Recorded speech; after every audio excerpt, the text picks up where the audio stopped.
Mwanangu, kumbuka ya kwamba wewe uliyapokea mambo mema yako katika maisha yako, na Lazaro vivyo alipata mabaya. Na sasa yeye yuko hapa anafarijiwa na wewe unaumizwa. Tafakari ya neno la Mungu, Dominika ya 26 ya kipindi cha kawaida mwaka C. Heri wafu wafao katika Bwana tangu sasa, na mwasema Roho wapate kupumzika baada ya taabu zao, kwa kuwa matendo yao yafuatana nao. Ufunuo sura ya 14 mstari wa 13. Ndugu zangu, katika tafakari ya Dominika hii nimeamua kunukuu kifungu hicho cha kitabu cha Ufunuo, japokuwa akimo kati ya masomo ya liturujia ya siku ya leo, lakini linanisaidia katika kukuza wazo la kwamba mwisho au hatima ya maisha yetu hapa duniani, tutakapoenda katika utukufu ule, matendo yetu yatafuatana nasi. Yaliyo mema yatatusababisha tupate tuzo la uzima, na yaliyo maovu yatatusababisha tupate laana ya milele. Hivyo basi, acha alama nzuri katika maisha ya watu.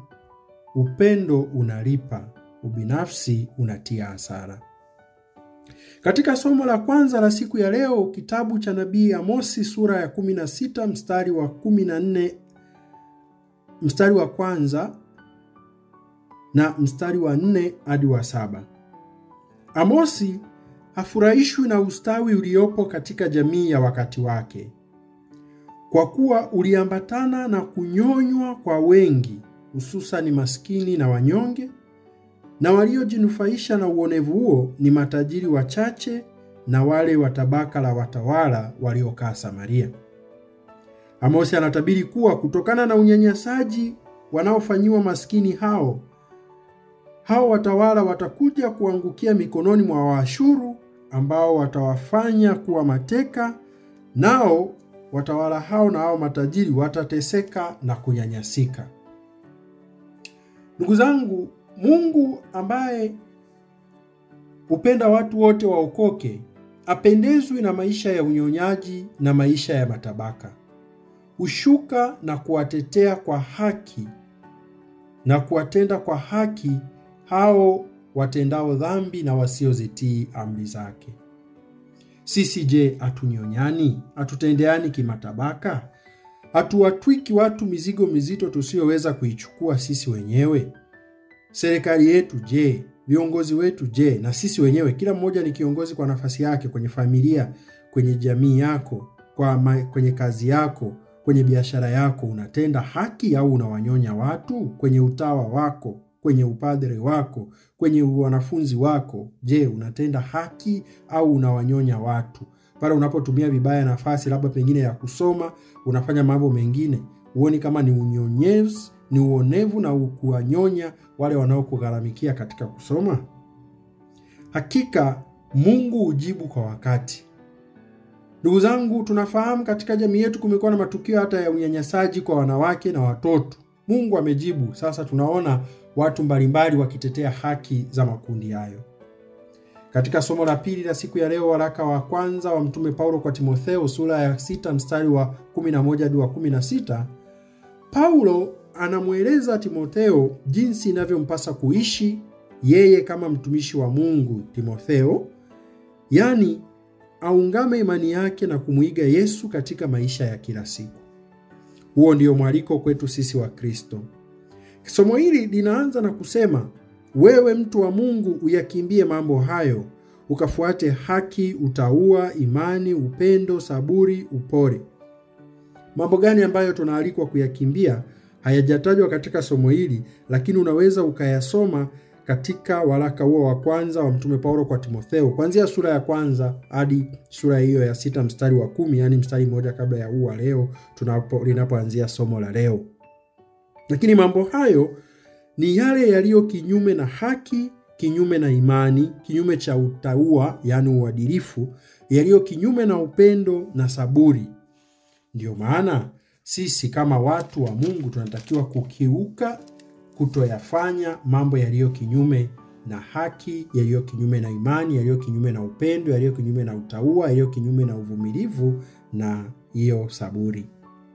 Katika injili ya leo inayotoka katika Injili kadiri ya Luka sura ya 16 mstari wa 19 hadi wa 31 ni simulizi au mfano wa mtu tajiri na Lazaro. Ndugu zangu, katika mfano huu tunaweza tukajifunza wazi kwamba endapo kama tusipokuwa wenye kutenda haki, wenye kuenenda kwa utauwa, wenye imani, wenye upendo, wenye saburi na upole, hakika matendo yetu yatatufanya tuingie kwenye dhiki na dhihaka kama ya huyu tajiri tunayemsikia habari yake katika injili ya leo.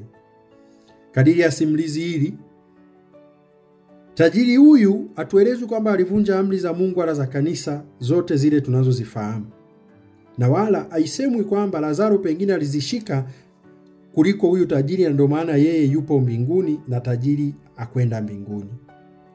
Bali tunachoweza tukakiona ni kwamba tajiri huyu hakutenda haki. Hakumpa yule anayestahili kile anachostahili na kilichokuwa ndani ya uwezo wake. Ndugu zangu, haki ni fadhila kati ya fadhila kuu, yaani busara, haki, uvumilivu na kiasi.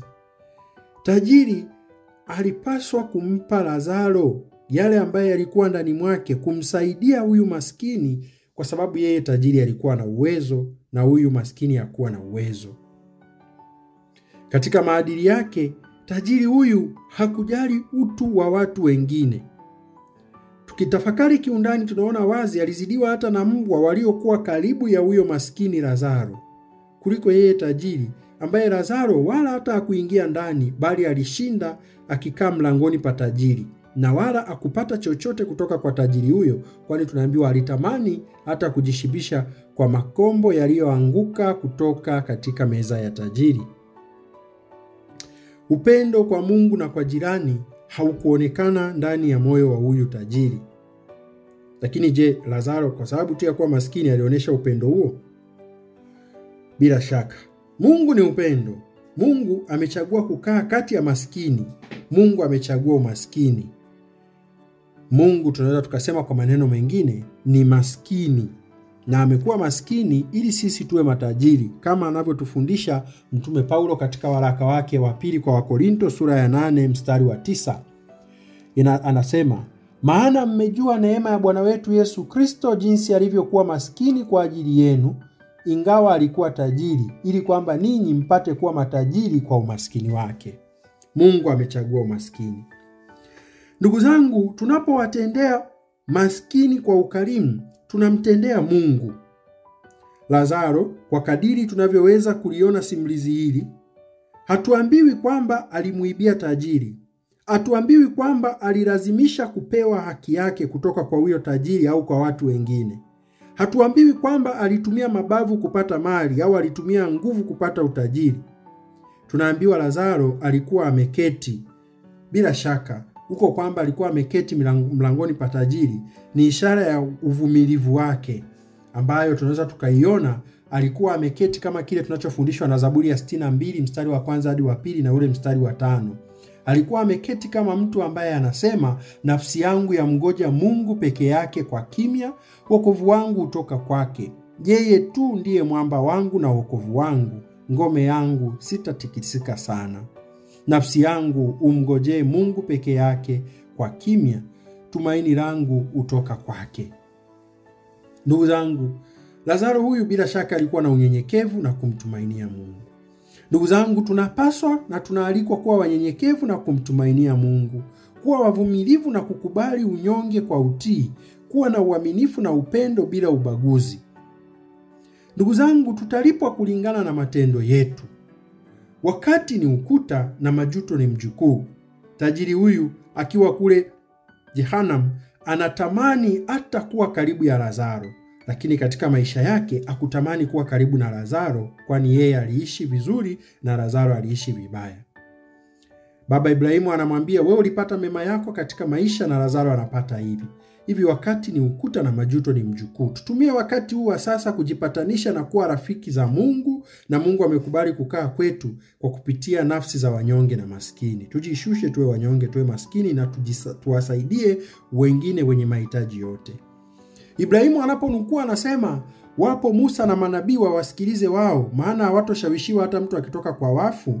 Hii tunatafsiriwa kwamba kuambia kwamba Musa na manabii ilimaanisha kwamba hao watu wanapaswa kuyasikiliza maandiko matakatifu. Ndugu zangu, tukiyasikiliza maandiko matakatifu tutafundishwa na kuelewa kwa kupitia kitabu cha Mithali sura ya 19 mstari wa 17 kwamba amhurumiaye maskini humkopesha Bwana, naye atamlipa kwa tendo lake jema. Tujifunze basi kuwahurumia maskini kama sehemu ya kumkopesha Mungu. Ndugu zangu, watu muhimu, watu maarufu, watu matajiri hufahamika na majina yao hutajwa. Lakini katika simulizi la leo hatusikii jina la tajiri huyo aliitwa nani, bali tunasikia jina la maskini. Kumbe basi mbele za Mungu kinacholipa ni hali yetu na sio mali zetu. Tuwe wanyenyekevu mbele za Mungu. Mungu hawasahau wanyonge, hawasahau wanyenyekevu, hawasahau wanaomtumaini, hawasahau maskini.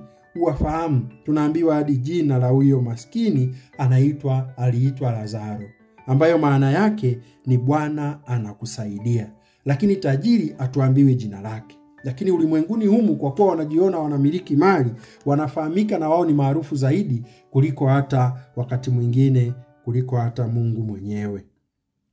Ndugu zangu, Yesu hutufundisha kwamba kuna hatari kubwa katika ubaguzi na kuna hatari kubwa katika kujilimbikizia mali sisi wenyewe na kutowasaidia wasionacho. Tunaweza tukanukuu kutoka katika waraka wa pili wa Mtume Paulo kwa Wakorinto sura ya 8 mstari wa 13 hadi wa 14. Yesu anatufundisha tuwasaidie wasionacho. Lakini pia sio katika nukuu hiyo tu. Tukienda katika Injili kadiri ya Luka sura ya 3 mstari wa 10 hadi wa 14, mtangulizi wa Bwana, yani Yohane Mbatizaji, katika kufundisha juu ya toba, watu wanamuuliza tufanye nini? Anawajibu na kuambia, mwenye kanzu 2 ampe asiye na kanzu, mwenye vyakula afanye hivyo.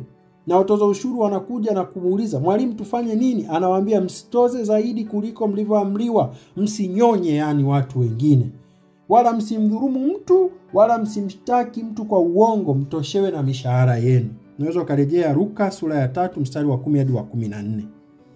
Lakini Bwana wetu Yesu Kristo pia katika hotuba ile ambayo Luka anaeleza kama hotuba ya tambarare na Mathayo anasema kama hotuba ya mlimani, anatueleza, hiyo ni sura ya 6, Luka sura ya 6 mstari wa 30 hadi wa 31, anatuambia, mpe kila akuombaye, na hakunyang'anyaye vitu vyako usitake akurudishie.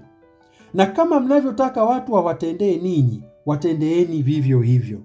Lakini pia katika mstari wa 36 hadi wa 38, Bwana wetu Yesu Kristo anasema, wapeni watu vitu nanyi mtapewa, kipimo cha kujaa na kushindiliwa na kusukwasukwa hata kumwagika ndicho watakachowapa vifuani mwenu, kwa kuwa kipimo kile kile mpimacho ndicho mtakachopimiwa. Kama tukitaka tupate wema kutoka kwa Mungu, na sisi tuwe wema katika kumtendea Mungu anayedhihirisha na kuonekana kwetu kati ya walio maskini. Tukumbuke Injili kadiri ya Mathayo sura ya 25, Bwana wetu Yesu Kristo anasema, nalikuwa na njaa mkunipa chakula, nalikuwa uchi hamkunivika, nalikuwa mgonjwa hamkunitembelea, nalikuwa mgeni hamkunikaribisha. Kadiri ulivyowatendea wadogo hao mlinitendea mimi, na kadiri ambavyo hamkumtendea mmoja wapo hao ndugu zangu walio wadogo hamkunitendea mimi. Ndugu zangu, tumuombe Mungu atusaidie, atujalie kwa neema yake ya pekee tuwe watu wenye kuacha alama nzuri, alama za upendo katika maisha ya watu. Maana upendo unalipa, bali ubinafsi unatia hasara. Ndugu zangu, kamwe tusisahau kwamba wafu wafao katika Bwana hupata kupumzika kwa sababu matendo yao hufuatana nayo. Je, matendo gani ambayo yatafuatana na sisi pale tutakapoitwa mbele ya Mungu? Au ni matendo gani yanayofuatana na sisi tunaoitwa Wakristo katika maisha haya ya sasa? Je, wewe utafuatwa na yapi? Usisahau kuwa kuna shimo kubwa kati ya haki na waovu, kati ya maisha mema na maisha maovu. Ndugu zangu, japokuwa hapa duniani tunachangamana wote, lakini kule mbinguni tutatengwa kama magugu na ngano. Rejea Mathayo sura ya 13 mstari wa 36 hadi 43. Basi ndugu yangu, jitahidi uwe miongoni mwa ile ngano utakayekusanywa gharani, na kuacha na neno kutoka waraka wa kwanza Mtume Paulo kwa Timotheo sura ya 6 mstari wa 7 hadi wa 8. Hatukuja na kitu duniani, tena hatuwezi kutoka na kitu. Anayemjali maskini, huyo umjali Mungu na Mungu uweza kumkumbuka mtu huyo. Mtakatifu Ambrosi, askofu na mwalimu wa kanisa, aliwahi kusema, unapompa kitu maskini, umpi kilicho chako, bali ni sawa na kumrudishia kilicho chake. Kwani mali zote au mema yote ya ulimwengu huu ni mali ya wote, sio mali ya matajiri peke yao. Ndugu zangu, Bwana wetu Yesu Kristo aliyejifanya maskini kwa ajili yetu sisi atusaidie ili sisi tuweze kuwapenda na kuwatumikia maskini, maana katika hao tunampenda na kumtumikia Mungu. Mungu akulinde na kukubariki. Mungu akujalie neema na baraka nyingi katika maisha yako. Usisahau kwamba upendo unalipa, ubinafsi unatia hasara. Tumsifu Yesu Kristo.